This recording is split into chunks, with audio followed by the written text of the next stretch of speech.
in Europe. This is the time of day when the Columbia Broadcasting System calls in its CBS correspondents in important world news centers for reports direct from Europe and sometimes direct from our own capital city. Now, tonight, we're going to take you first to the British capital for a report from Edward R. Murrow, who is the chief of Columbia's European staff, and then to Washington, D.C., where the State Department in Washington is making news tonight. We shall hear about that news from CBS representative in Washington, Albert Warner. But first, London. Go ahead, London. This is London. Here is a dispatch from Bill Henry, Columbia's war correspondent with the Royal Air Force on the Western Front. Mr. Henry was particularly interested in the difference in the uniforms worn by the British and French. He says the bluish-gray uniforms of the Royal Air Force look pretty tame alongside all the varieties of military haberdashery worn by the French. And the French seem to have all except the oldest graybeards in one sort of uniform or another. But he says the difference in color of the uniforms has no bearing on the friendliness of the Allied forces. The French and British have become friends. Right now, they're about to swap information on a captured German plane, a Messerschmitt, Germany's fastest pursuit ship. The British airmen have noticed that no Messerschmitt has been sent up to attack them in their nightly flights over Germany. They wonder if the reason is that the speedy Messerschmitts are hard to handle at night. They hope to know soon, for both French and British pilots are going to put the captured ship through a series of tests. Men who visited the Maginot Line recently have come back with reports that the French have collected many trophies from their advance into German territory. Particularly, the boys in the Maginot Line enjoy listening to radio music that is brought to them out of the air by captured German radios. They say it sounds better. That's the end of Bill Henry's report from the Western Front. It's announced here tonight that the King has decided that in view of the outbreak of war, the usual Armistice Day service at the Cenotaph and elsewhere will not be held this year.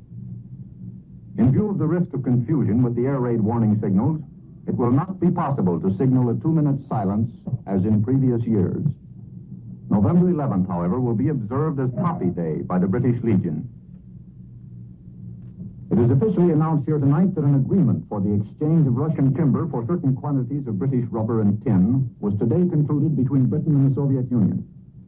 The agreement takes the form of a barter transaction, the values of the commodities to be sent to Russia being absolutely equivalent to those received from Russia.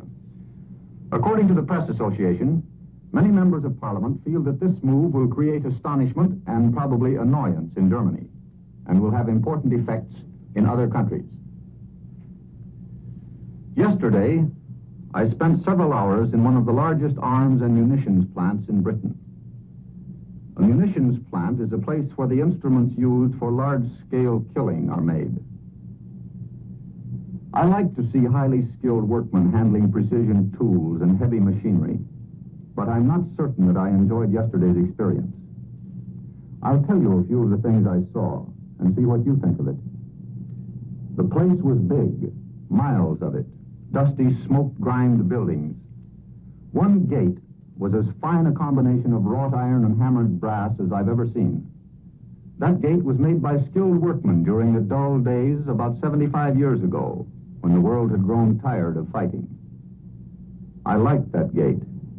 I walked through it into a roaring inferno of blast furnaces, steam hammers, huge lathes running smoothly in oil.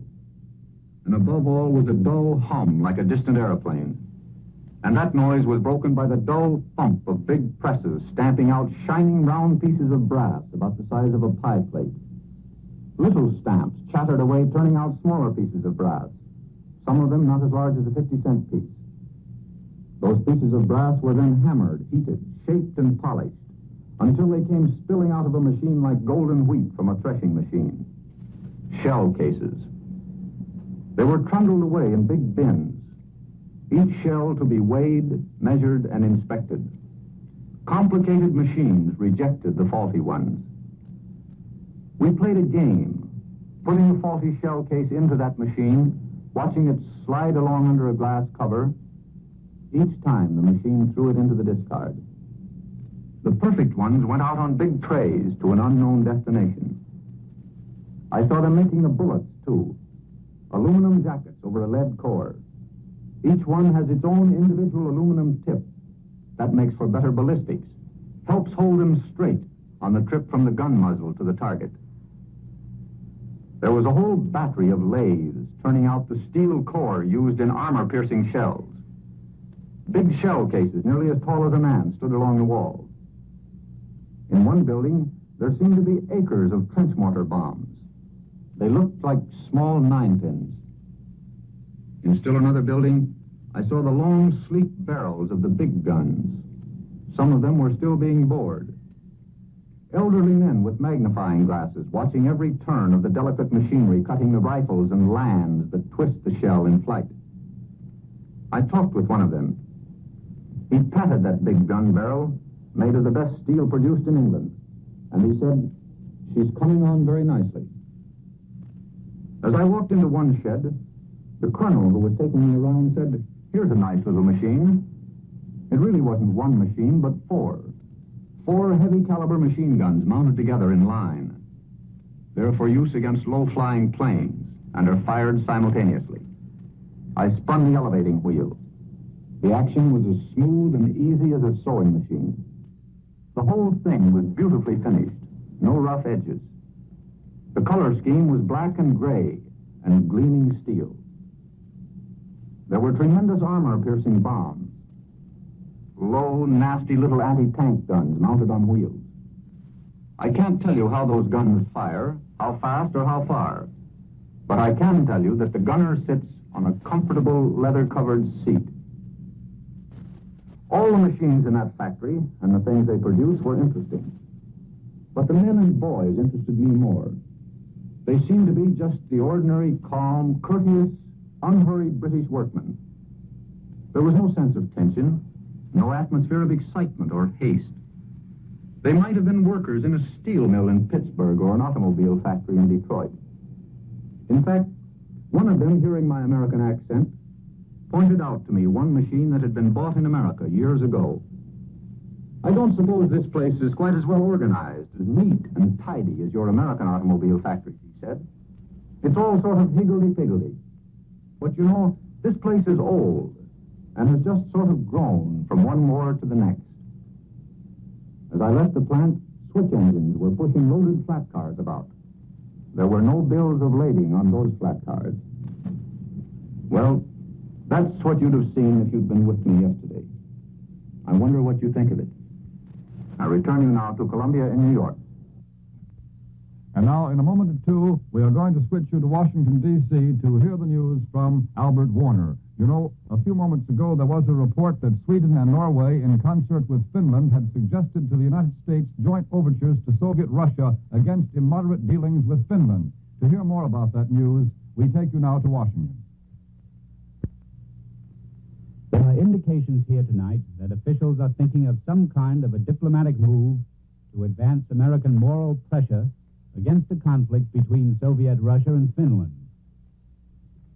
The Finnish minister called at the White House and saw the President's Secretary, General Watson, today. A routine matter, the Finnish minister called it. But the Swedish minister visited with the President yesterday, and he too explained his appearance as routine. Sweden is known to feel that its security is linked with that of Finland. To all Scandinavia, Russian aggression on the Baltic represents a real threat. There is indication that Sweden and Norway and Finland, too, have suggested that some kind of moral aid from the United States should be forthcoming. In one well-informed official quarter, it was stated that the relations between Russia and Finland are developing a situation of which we can take cognizance. There has been a Finnish mobilization. The Finnish capital is being evacuated. Soviet troops are near the Finnish border. The President has made appeals for peace, and he has sought to rally moral pressure against the use of force in other situations where conflict was imminent. In this case, the administration has added incentive for action.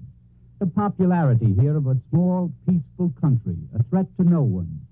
Moreover, the only country in Europe which has paid its World War debt to the United States. Representative Voorhees of California spoke for a good deal of congressional sentiment when he told me today that Russian aggression would be the most indefensible act imaginable. Whatever lame excuses the Russian apologists might offer for previous acts of aggression, this certainly cannot, by any stretch of the imagination, be applied to Finland, said Mr. Voorhees, since this country has enjoyed an enlightened and progressive government, and its peoples have been among the most prosperous and free of any people in the world. All this does not mean that a move from Washington is actually decided upon, but officials are seriously examining the situation. What is needed is more definite information as to just what demands, if any, the Russians are making and what implication of force may lie behind them. Another development here is the increasing concern for all small neutrals. Visitors at the White House report the presidential interest in the economic situation of such countries as Switzerland, Holland, Sweden, and Norway. The United States has been centering attention on building up relationships with the neutrals of the Western Hemisphere. But it would not be surprising if attention later should also go to neutrals elsewhere. A sharp turn has been recorded in the neutrality debate in the Senate. Speeches are becoming increasingly frank and more biting. When I listened from the radio press gallery today, the change in the tone on the floor from a week ago was pronounced. For example, Hitler now is being frankly attacked. And with equal bluntness, so-called warmongering in this country is being assailed. And it is being frankly charged that the issue of a repeal of the arms embargo is whether we want to step out and help Britain and France. Senator Burke, the Nebraska Democrat, speaking for repeal of the embargo, said the embargo favored Germany. He could not stand for that, he said, because Hitler had persecuted Catholics and Jews, blotted out individual freedom, flouted law and morality, and devastated Poland. Must we close our ears and our eyes, he said. On the other side, Senator Clark of Missouri, a Democrat who defends the arms embargo, charged the administration with concealing under the neutrality bill its wish to help Britain and France. He attacked Assistant Secretary of War Johnson, who happens to be a fellow ex-commander of the American Legion. He said Johnson made a speech which was an idiotic, moronic, and unpatriotic attempt to inflame the public with a spirit of war. Clark said there was no such thing as the limited emergency proclaimed by the president. He called it disquieting. He accused Senator Pittman, chairman of the Senate Foreign Relations Committee, of being a turncoat who once supported the embargo and now fights it. We return you now to New York.